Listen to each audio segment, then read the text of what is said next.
Shabbat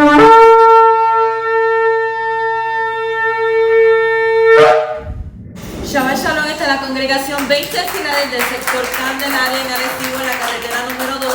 Y esta que le habla es la Roa y la doctora Maritza Rivera. Quiero enviarle un especial saludo y de parte de la congregación a Vincent, que se comunicó conmigo y él está estudiando, pero él siempre se acuerda de nosotros y queremos darle un caluroso saludo de parte de la congregación Beit Tefilá. Esta semana escuchamos sobre la parashá número 31, es la parashá Emor. Esta parashá se encuentra en el libro de Vayikra, Levíticos, capítulo 21:1 al capítulo 24:23, y un mejor significado para Emor es habla. ¿De qué nos habla entonces esta parashá? La parashá Emor, también conocida como parashat Hashavua, de esta semana, y contiene las leyes de los Kohanim, de los sacerdocios, las donaciones sagradas, el calendario de la fiesta. Y esta sección de la Torá, como les dije ahorita, Levíticos 21:1 al 24:23, destaca la importancia de la pureza y el comportamiento de los Kohanim, además de establecer el calendario de las fiestas escriturales. Emor establece las leyes que rigen el sacerdocio, incluyendo las prohibiciones para los Kohanim, incluye también sus deberes y cómo deben comportarse en su función. Por ejemplo, no pueden casarse con mujeres que no sean vírgenes, ni pueden tocar un cadáver. También trata sobre las ofrendas que se deben ofrecer en el Mishkan, en el templo, y esto incluye las ofrendas de grano, de animales y otras ofrendas que se hacían para la expiación y la adoración. La sección central de la parashá Emor está dedicado a las fiestas escriturales, como Shabbat, Pesach, Yom Kippur, Rosh Hashanah, Sukkot y Shavuot, además de las instrucciones de cómo ellos tenían que celebrarlas. El análisis detallado de estas fiestas se conoce como Parashá HaMoadim, porque son las fiestas del poderoso. Y enfatiza también la necesidad de mantener la pureza tanto en el aspecto físico como en el espiritual. Los Kohanim se consideran Kadosh, santos, y deben mantener una alta moral y conducta para poder servir en el Mishkan, en el templo. Establece también las reglas especiales que debe cumplir el sumo Kohanim, el ganador, incluyendo la prohibición de llevar el cabello largo o de rasgar sus vestiduras. O sea que la parashá Emor cada semana es una oportunidad para recordar las leyes de la Torá y cómo aplicar los principios de pureza y kadushá en nuestra vida diaria. Entonces entramos de lleno a la parashá, capítulo 21, versículo 1, donde dice: Yahweh dijo a Moshe, habla a los Kohanim, los hijos de Aarón, y diles: ninguno se contamine con persona fallecida entre su pueblo, ningún muerto. En este versículo es presentada una de las principales características de la familia de los Kohanim. Está prohibido que el Cohen esté en contacto con un muerto. ¿Cuándo? Consideramos este tema, a priori parece algo extraño. ¿Por qué a un Cohen no le es permitido exponerse a un muerto o a la muerte? Si este contacto es algo fundamentalmente erróneo, debería ser inapropiado para todos los yahudí. Y hay algo único en ser Cohen que hace que el contacto con el muerto sea incongruente. Podemos encontrar una respuesta a esta pregunta en el versículo que precede a esta prohibición, el último versículo de la parashá anterior, que era la parashá Kedoshim, donde dice, que era en el capítulo 20, versículo 27, pero cualquier hombre o mujer que tengan en ellos nigromante o sortilego, eso quiere decir un op o ideoni, o sea que eran los que consultaban los muertos, serán condenados a muerte. Esta es la tercera vez en la parashá Kedoshim que es nombrada esta prohibición, y aquí está como conclusión de Kedoshim. Nosotros no podemos más que contrastar este final con el comienzo de la parashá Emor, en el cual los Kohanim en particular son ordenados de cuidarse de algo tan relacionado con este tema.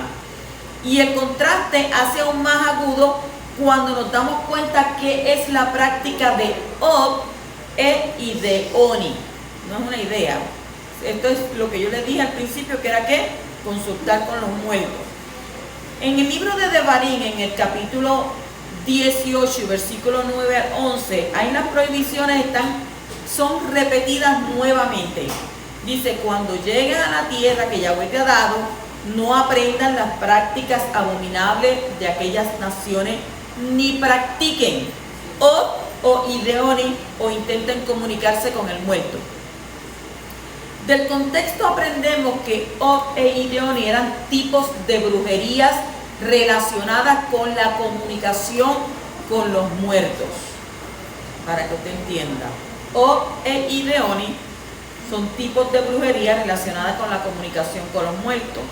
Y dicen los rabinos y enseñaron que Baal Od denota a ambos, o sea que aquel que hace aparecer al muerto mediante palabras tranquilizantes y aquel que consulta a un cráneo. Ustedes han visto, ¿verdad? Que hay gente que tiene un cráneo, tienen a veces una fuente de cristal. Pues en la Torá siempre a nosotros nos da un ejemplo de que si tú haces esto, esto es lo que te va a acontecer. Y aquí en la Torá vemos que el rey Shaul hizo uso de este método en un intento de comunicarse con el profeta Samuel, quien ya había fallecido. Y eso lo vemos en Primera de Samuel, capítulo 28, versículo 3, donde dice, Samuel falleció y fue elogiado por todo Israel, fue enterrado en Ramá, en su ciudad.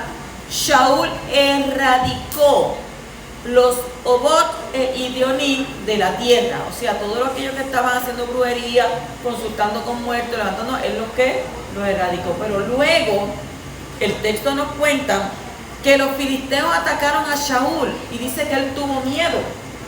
Sin su profeta, ¿qué? Sin su profeta Samuel a su lado, porque Samuel siempre estaba al lado de él. Y tenían un especial, como un vínculo especial, porque Samuel estuvo intercediendo bastante por él, hasta que Abba le dijo, mira, ya no sigas. Ya yo dije que no y él no. O sea que Shaul no sabía a quién dirigirse por un consejo.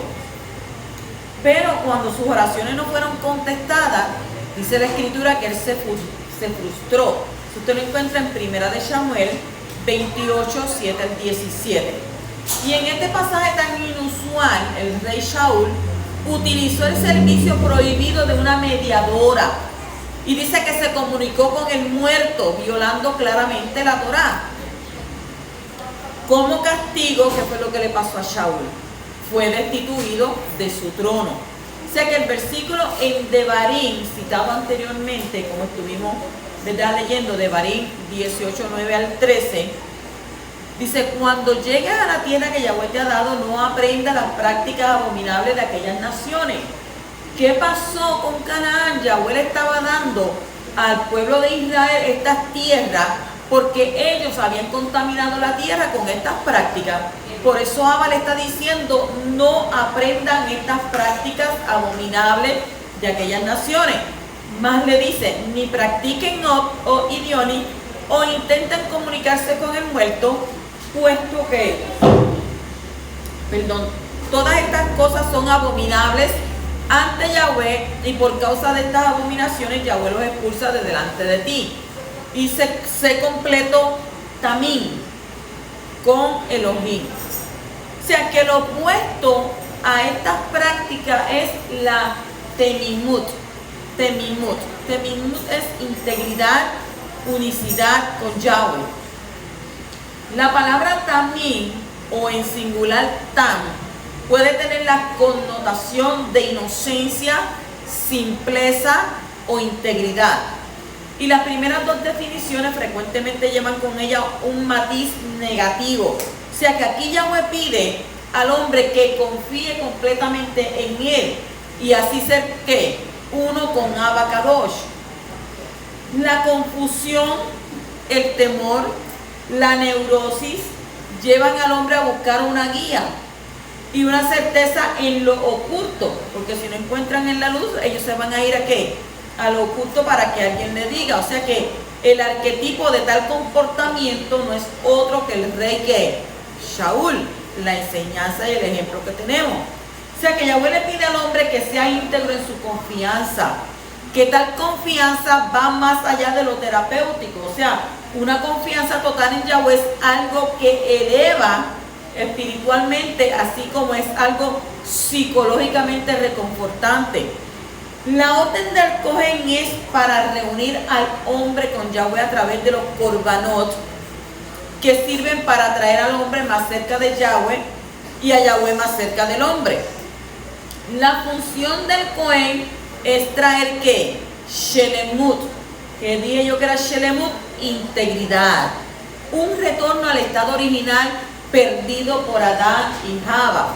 Entonces ahora entendemos por qué el Cohen tiene que evitar el contacto con el muerto. El cuerpo representa la separación de lo divino de nuestra existencia física. La diferencia entre un cuerpo y una persona con vida es solamente su alma divina. Y aquí es donde el concepto judío de espiritualidad diverge de los ritos mágicos y los encantamientos del oculto. Y el Cohen evita la muerte y busca la temimut, mientras que el Ob y el Edioni usan la muerte para obtener entendimiento y seguridad en este mundo. Pero todos nosotros sabemos que cuando se hacen esas consultas, ¿a quiénes estamos invocando?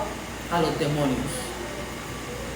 Porque a la persona que se murió, ni por un momento se le pasa a usted en su cabeza de pensar de que si yo voy a este santero, yo voy a este espiritista, yo voy a aquel sortinego, yo voy a aquel, él pues lo va a llamar y él me va a hablar. La escritura dice que cuando la persona muere, su memoria es puesta en el olvido, que nada saben de lo que está pasando acá arriba y que nada sienten. Entonces, por consiguiente, si la escritura y usted cree y entiende eso que esto está diciendo la Torá, que eso es realidad, pues entonces, ¿quién me está hablando a mí? ¿A través de quién? De esta persona que está buscando ¿qué? Está trayendo muertos. No son muertos, son Yedim, los que hablan, los Yedim. Ok. En el capítulo 22-21 dice: cuando alguno ofrezca sacrificio de ofrenda de Shalom a Yahweh para cumplir un voto especial o como ofrenda voluntaria del ganado o del rebaño, tiene que ser sin defecto para ser aceptado, no habrá imperfección en él. ¿Cómo podemos explicar que un Cohen con un defecto físico no pueda servir en el Mishkan? O que un sacrificio con defecto no sea deseado por Yahweh. ¿O acaso no somos todos creados por él? Y para responder a esto tenemos que plantearnos la siguiente pregunta: ¿qué queremos traerle a Yahweh? ¿Qué es lo que nosotros le queremos dar a él? El Estado de Israel cuenta con grandes ventajas en muchos ámbitos, incluyendo nuestra agricultura, que produce una gran variedad de frutas, verduras de calidad, como naranjas, que las tienen en Jaffa. Sin embargo, cuando compran localmente, ven productos de segunda categoría y definitivamente no los mejores. ¿Por qué? Porque exportan lo mejor para obtener ganancia y otros países no quieren sobras y están dispuestos a pagar por productos de buena calidad. Entonces, ¿qué le regalamos a un buen amigo? ¿Algo valioso o algo de primera clase? ¿O le regalamos lo que alguien en un tiempo te lo regaló, no lo usaste, lo envolviste? Ay, mira, este me sirve de regalo, déjame bregar con esto. Los profetas hicieron exactamente la misma pregunta: ¿qué le regalamos a un buen amigo o algo valioso que? Malaquías capítulo 1 y versículo 8 dice: cuando ofrecéis animales ciegos en sacrificio, no es malo, y cuando ofrecéis animales cojos o enfermos, no es malo. Preséntalos a tu gobernador, ¿te aceptará o te mostrará favor? Dice el Adón de los ejércitos. O sea que así el profeta pregunta: si ofrecemos a Yahweh un animal enfermo, ciego, herido, pues damos por sentado que todo va a estar bien, que todo estará bien. O sea, ¿qué nos pide Abba? Aquí Yahweh nos pide que ofrezcamos tales ofrendas a nuestros líderes o a nuestro rey y veamos cómo reaccionaría. Porque si usted viene a dar un regalo y usted da un regalo, pues que esté un poco roto, no, es que yo compré esa cerámica, pero se le arrancó un poco y esto yo te lo voy a dar. Entonces, ¿nos exaltaría o habría consecuencias negativas? No creo que se trate de rechazarnos unos a otros, ni de la calidad de un don o sacrificio, como dice en Primera de Samuel, capítulo 16, versículo 7. Porque el Adón no mira lo que mira el hombre mira lo que está delante de sus ojos, pero el Adón mira ¿qué? El corazón. Yahweh mira el corazón. Entonces, lo cual nos hace preguntarnos, ¿qué hay en nuestro corazón? Y es fácil ofrecer un animal con imperfecciones, un animal enfermo o un animal herido. Entonces, ¿por qué no deberíamos hacerlo? No ofrezcas algo que no necesites. No nos sacrificamos para desechar lo que no queremos. No nos deshacemos de lo que nos sobra. O sea, como los enfermos, los heridos, y decimos, ¿verdad?, que, bueno, de todas formas tenemos que sacrificarnos. Mantengamos lo mejor del rebaño en casa y ofrezcamos a los débiles que de todos modos no podemos usar. ¿Le pueden dar eso a Abba? Entonces, ¿qué hacemos entonces con los enfermos y los débiles? A aquellos a quienes debemos cuidar y debemos de curar. Unos capítulos antes, en la Haftarah, hay una descripción de Derek Eretz. Derek es camino y Eretz es tierra, que es el código moral por el que todo el mundo debe de vivir. Dice, no apacientas a las ovejas, no fortaleciste a las débiles. Eso usted lo encuentra en Ezequiel 34, versículos 1 al 6. No sanaste a las enfermas, no vendaste a las heridas, no trajiste a la descarriada, no buscaste a la perdida, y con fuerza y dureza las gobernaste. Así se dispersaron por falta de roé de pastor, y se convirtieron en pasto de todas las fieras. Mis ovejas se dispersaron, vagaron por todos los montes y por toda colina alta. Mis ovejas se dispersaron por toda la faz de la tierra, sin que nadie las buscara. Dice, no curaste a los enfermos, no vendaste las heridas, se descarriaron las ovejas y no saliste a buscarlas. Estos versículos nos recuerdan la parábola de Yahshua sobre la oveja perdida en Lucas capítulo 15, donde dice que Yahshua también vino a sanar a los enfermos, a salvarlos y a ennegrecer a los perdidos. Yahshua les cuenta esta parábola a los fariseos y saduceos, a los sabios, a los líderes, en respuesta a su queja de por qué Yahshua dedica su valioso tiempo a los transgresores, a los pecadores. ¿Por qué está Yahshua dispuesto a sentarse con los pecadores, con los enfermos y con los heridos? Así la parábola de Yahshua nos dice que somos responsables los unos de los otros. Debemos esforzarnos por traer a casa a la oveja perdida, porque si no lo intentamos, la culpa es nuestra. Entonces, Yahshua es una gran carga para nosotros y para nuestras congregaciones.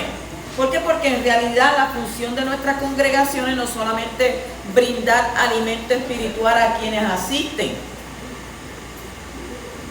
Cuando una persona, si vemos que alguien deja de asistir, es nuestra responsabilidad ver por qué y preguntar, ¿verdad?, qué es lo que tiene. Si está enfermo, entonces, ¿qué nosotros tenemos que hacer? Ayudar, ¿verdad?, en oración, estar pendiente al tanto, preguntar sobre ello, y más aún, cada uno debería preguntarse, ¿podría haber alejado, ¿verdad?, esta persona que se enfermó, esta persona, qué fue lo que lo llevó a esta situación? Y entonces tiene uno que ayudar y ser solidario y llevar en oración y llevar ir y visitarle. Porque usted es un enfermo, pues mira, está enfermo, sí, pero va y le visita. A menos que la persona ya no quiera aceptar visitas, ¿verdad? Entonces ya eso usted lo libra. Entonces, no vivimos aislados. Nuestras acciones afectan a los demás, por lo que esta responsabilidad también es nuestra. Entonces, si ayudamos, animamos y mostramos a Yeshua de forma positiva, pues bien por nosotros. Entonces, si miramos a nuestro alrededor y tratamos de alentar y ayudar a otros a sanar, pues estamos haciendo las cosas bien. Entonces, todos debemos contribuir a este ambiente, no un ambiente, ¿verdad?, rígido, legalista, sino un ambiente cálido, acogedor, y en el que ayudemos y cuidemos especialmente a los heridos, los enfermos y quienes luchan. Y a Yahweh solo le vamos a estar dando, ¿qué? Lo mejor.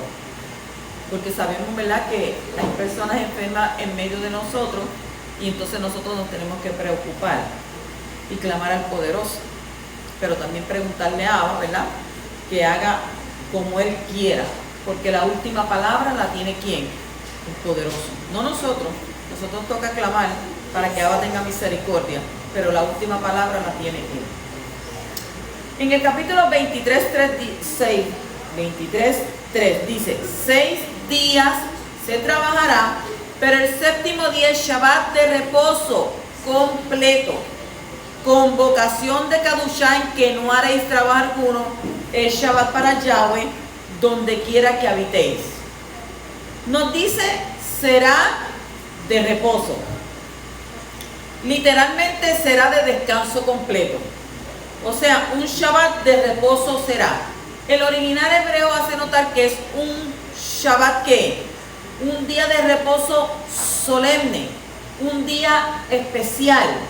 ¿Por qué? Porque el Shabbat es diferente de todas las otras fiestas y Kadosh convocaciones, según el versículo 37 y 38.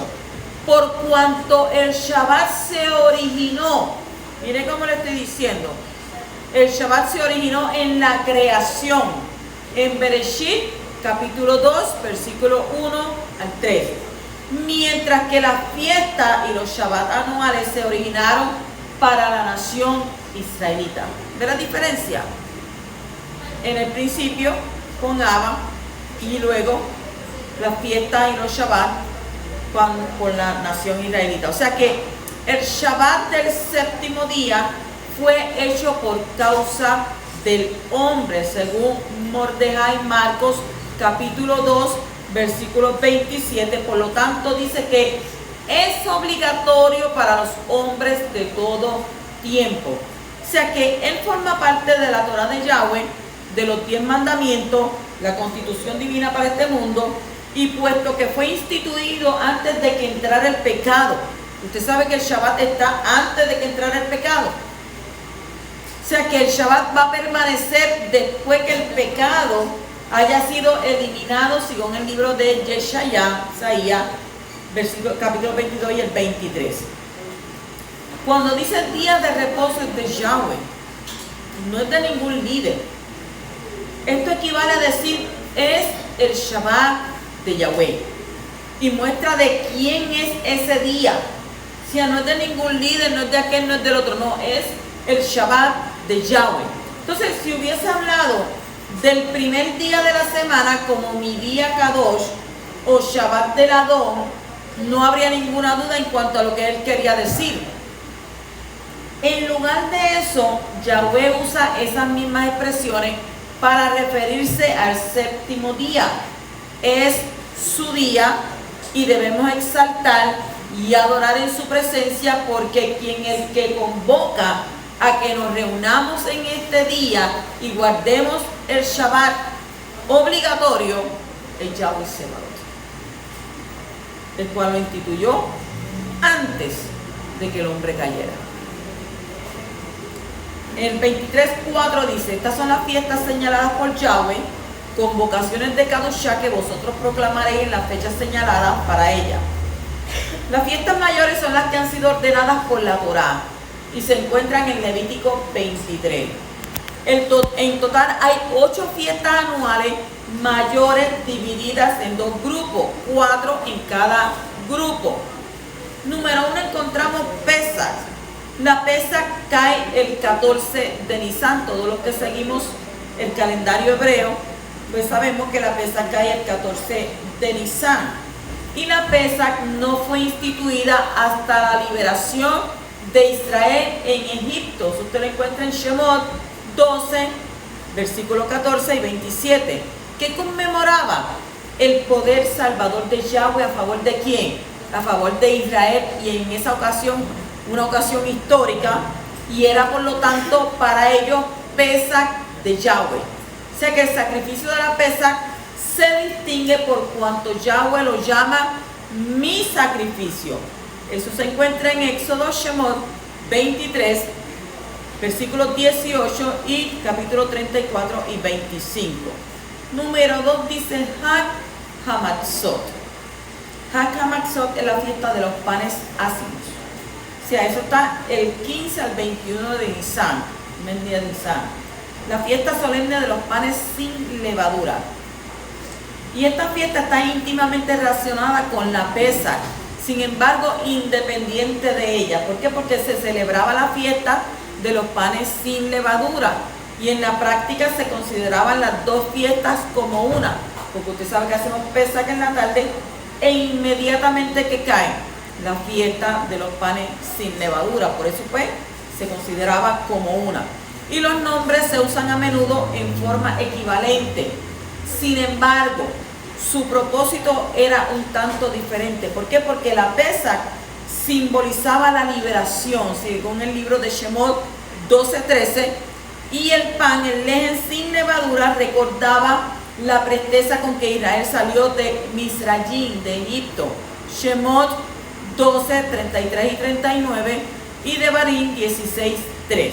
O sea, Yahweh dio instrucciones explícitas en cuanto a la manera de celebrar la fiesta de los panes sin levadura. Eso está en Éxodo, Shemot 12:15. Con respecto a esta fiesta, también Shaul dijo más tarde en 1 de Corintios, capítulo 5, versículo 8. Así que celebremos la fiesta no con la vieja levadura, ni con la levadura de malicia y de maldad, sino con lejen, panes sin levadura, de sinceridad y de verdad. O sea que la levadura debía ser totalmente excluida. ¿Por qué? Porque representa la malicia y la maldad, según 1 de Corintios 5:8. Dice que la falsa doctrina, ejemplificada en las enseñanzas de los fariseos, de los saduceos y de los herodianos, usted lo ve en Mateo, Matitillá 16, versículos 6 y 12, Marcos, Mordejai 8:15. Dice también que la levadura de los fariseos es avaricia e injusticia, según Matitillá 23:14. Y el espíritu, el ruach, como dice el perro el hortelano, que come y no deja comer, según el versículo 13. También el falso celo, versículo 15. Estimación equivocada de los valores espirituales, versículos 16 al 22. Y omisión de la justicia, la misericordia y la fe, versículo 23.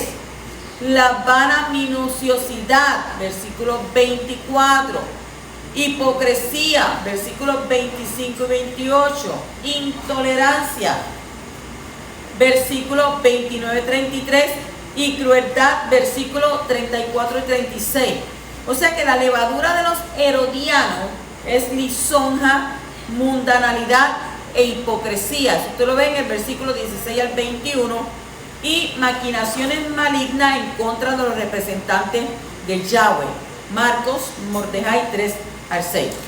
O sea, le hablé ahí de los fariseos, de los saduceos y de los herodianos, que todos están en la Torá. Número 3, Omer Reshit, el primer Omer. O sea, el día después del Shabbat en Hag Hamatzot. Y la presentación de la primera de las primicias era parte de la celebración de los días de los panes sin levadura. La presentación tenía lugar el día siguiente del día de reposo, el día 16 del mes de Aviv, según el capítulo 23:1 y 1 de Corintios 15:23. Número 4, Shavuot. Shavuot es Pentecostés, palabra griega, Pentecostés. 50 días después del primer Omer. Esta fiesta tenía lugar en el 50º día después de la presentación de la gavilla mecida el 16 de abril, es decir, en el sexto día del tercer mes, a fines de mayo, principios de junio. Y esta fiesta era conocida como la fiesta de las semanas, la de las primicias de la siega, Shemot 34:22, conocida también como Shavuot. Shavuot Pentecostés, que simboliza el derramamiento del Ruach HaKodesh, y así los panes eran ofrecidos 50 días después de la gavilla mecida, y así también transcurrieron 50 días entre la resurrección de Yeshua y el derramamiento del Ruach HaKodesh en el día de Shavuot, según Hechos 2:1-4. Acordémonos que Yeshua estuvo 40 días caminando en la tierra, enseñando, y luego 10 días después que ascendió, cayó en Ruach HaKodesh. Número 5, Yom Teruah. Yom Teruah es el día del clamor, es el primer día del Tishri. Se hace fiesta a son de trompeta. O sea que el primer día del séptimo mes era un día de reposo, una Kadosh convocación, una Mikra Kodesh. Y en ese día dice que se tocaban las trompetas porque se avecinaba el día de la expiación. ¿Cuál es ese día de expiación? Yom Kippur. Y los primeros 9 días del mes debían ser días de preparación para esa ocasión, buscando que la levadura. Y el primer día del séptimo mes del calendario hebreo era el día de Año Nuevo, el primer día del año también civil. Número 6, Yom HaKippurim. Yom HaKippurim, el día de expiaciones, que es el 10 de Tishri. El día de expiación. Este era el único día de ayuno obligatorio. Este es el único día de ayuno obligatorio, está en Hechos 27:9. Era un día solemne en Israel. En hebreo se lo llama un Shabbat también, Shabbatón, día de descanso absoluto, según Levítico 23:32. Y dice que era el único día fuera del Shabbat semanal en que se prohibía todo tipo de trabajo. ¿Por qué? Porque es un día de humillación, es un día de hacer introspección, es un día de pedir perdón por nuestras transgresiones y un día de recibir ¿qué? La misericordia del Poderoso. Hag HaSukkot, la fiesta de las cabañas, que es entre el 15 y 21 de Tishri, le dice también la fiesta solemne de las cabañas, tiene muchos nombres. Y la fiesta de las cabañas o Sukkot es una fiesta que conmemora el periodo de 40 años que los israelitas pasaron en el desierto tras salir de Egipto, cuando ellos vivían en refugios ¿qué? Temporales. O sea, se celebraba durante 7 días, comenzando el 15 de Tishri, 5 días después de ¿qué? De Yom Kippur. O sea que Sukkot recuerda a los yahudí su dependencia de Yahweh, la naturaleza temporal de la vida, simbolizada por la morada en una cabaña temporal, en una sukkah. O sea que se construye una sukkah, una cabaña provisional cubierta con ¿qué? Con ramas, con hojas, donde se realizan las comidas y se pasa tiempo durante la fiesta. Y la naturaleza temporal de la sukkah sirve para ¿qué? Como recordatorio de la transitoriedad de esta vida y la importancia de confiar en Yahweh, según Devarim, capítulo 16, versículo 12 al 15. Shemini Atzeret, me encanta Shemini Atzeret, es el 8º día de la asamblea, retención o conclusión, y es el 22 de Tishri, que es en Shemini Atzeret, decimos un día más, O sea que Atzeret en hebreo significa reunión o asamblea, lo que indica que es un día para reflexionar y dar toda, dar gracia. Shemini Atzeret es un día de gran alegría, de celebración, y especialmente por ser un día para estar más cerca de Yahweh y celebrar la culminación de la temporada de otoño. Y en algunos casos Shemini Atzeret se considera un día para preparar la celebración de Simchat Torah, que sigue, ¿verdad?, al día siguiente, donde se celebra la finalización y reinicio del ciclo anual de la lectura de la Torah.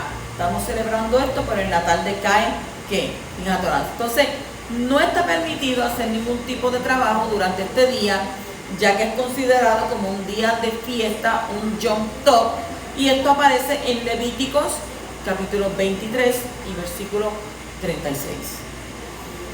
Continuamos en el capítulo 23 y en el versículo 15 al 16, donde nos dice: contaréis desde el día que siga el Shabbat, desde el día en que traéis el omer de la ofrenda mecida, contaréis 7 Shabbat completos, contaréis 50 días hasta el día siguiente al séptimo Shabbat, e entonces presentaréis una ofrenda de espiga tierna a Yahweh.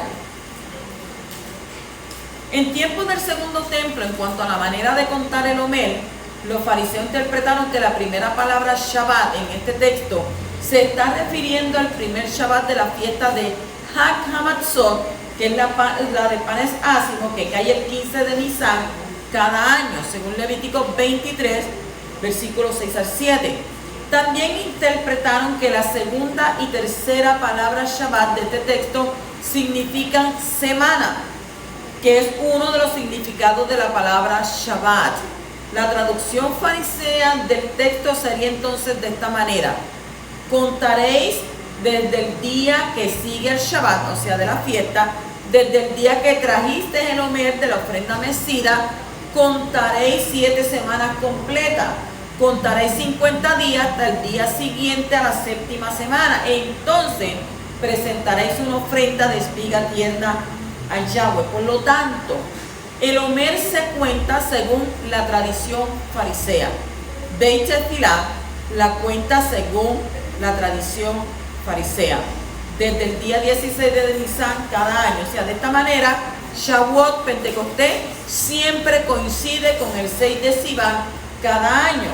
Y esta interpretación es la que predomina hoy en día en el judaísmo tradicional, que es una rama de los fariseos. Capítulos 24 y 22 nos dice: habrá una misma ley, una Torah para vosotros, será tanto para el forastero como para el nativo, porque yo soy Yahweh vuestro Elohim. No todos los mandamientos de la Torah aplican a todos los hijos de Israel y a los conversos, pero la misma Torah aplica a ambos grupos. No hay una Torah para el israelita nativo y otra para el prosélito. O sea, ahora los conversos por Mashiach tienen el estatus de ser ¿qué?